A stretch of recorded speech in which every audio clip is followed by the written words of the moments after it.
నేటి దినముపై ఏర్పాటు చేయబడినటువంటి వాక్య భాగము కీర్తనలు 9వ అధ్యాయం.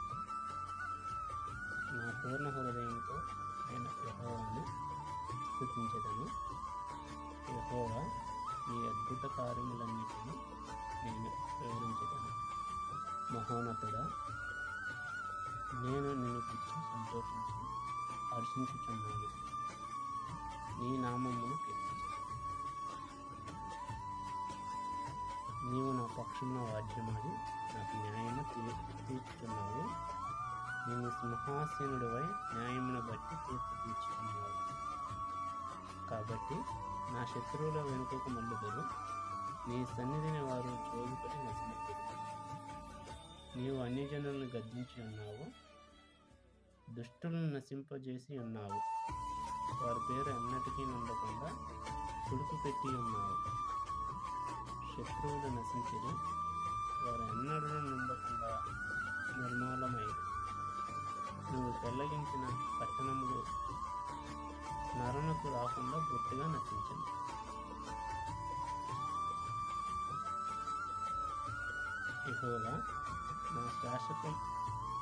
యెహోవా శాశ్వతముగా సింహాసీనుడై ఉన్నాడు. న్యాయము తీర్చుటకు ఆయన తన సింహాసనమును స్థాపించుకున్నాడు. యెహోవా నీతిని బట్టి లోకముకు తీర్పు తీర్చును, యథార్థతను బట్టి ప్రజలకు న్యాయము తీర్చును. నలిగిన వారికి తన మహాదుర్గములను, ఆపత్కాలంలో వారికి మహాదుర్గములను. యెహోవా, నిన్ను ఆశ్రయించే వారిని నువ్వు విడిచిపెట్టేవాడు కాదు. కావున నీ నామం ఎరిగిన వారు నిన్ను నమ్ముకుంది. సియోను వాసి అయిన యెహోవాని కీర్తించుడి. ఆయన క్రియలను ప్రజల్లో ప్రచురణ చేయుడి. ఆయన రక్తాపరాధమును గురించి విచారణ చేయనప్పుడు బాధపరచబడి వారిని జ్ఞాపకం చేసుకుని వారి మరణ ఆయన మరుడు.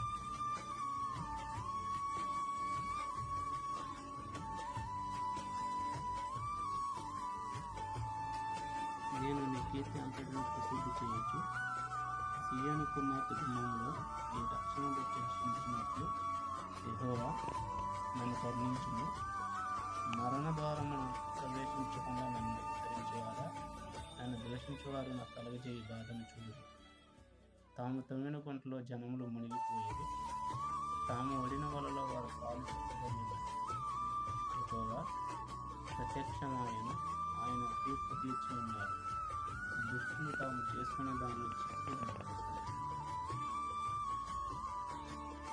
దుష్టులను దేవుని మస్తు జనులందరూ పాతాళము వెళ్ళిపోతుంది. దరిద్రుల నిత్యము మరవబడదు. బాధపరచబడి వారు నిరీక్షణాస్పదం ఎన్నటికీ నశించదు. యెహోవాలేను నరులు ప్రభులకు పోవుదురుగాక, నీ సన్నిధిని జనములు తీర్పు పొందుదురుగాక. యెహోవా వారిని భయపెట్టింది, తమ నరపుత్రులు మన నిజంగా తెలుసుకుందరుగాక. చిన్న వాక్యం దేవుడికి కాక.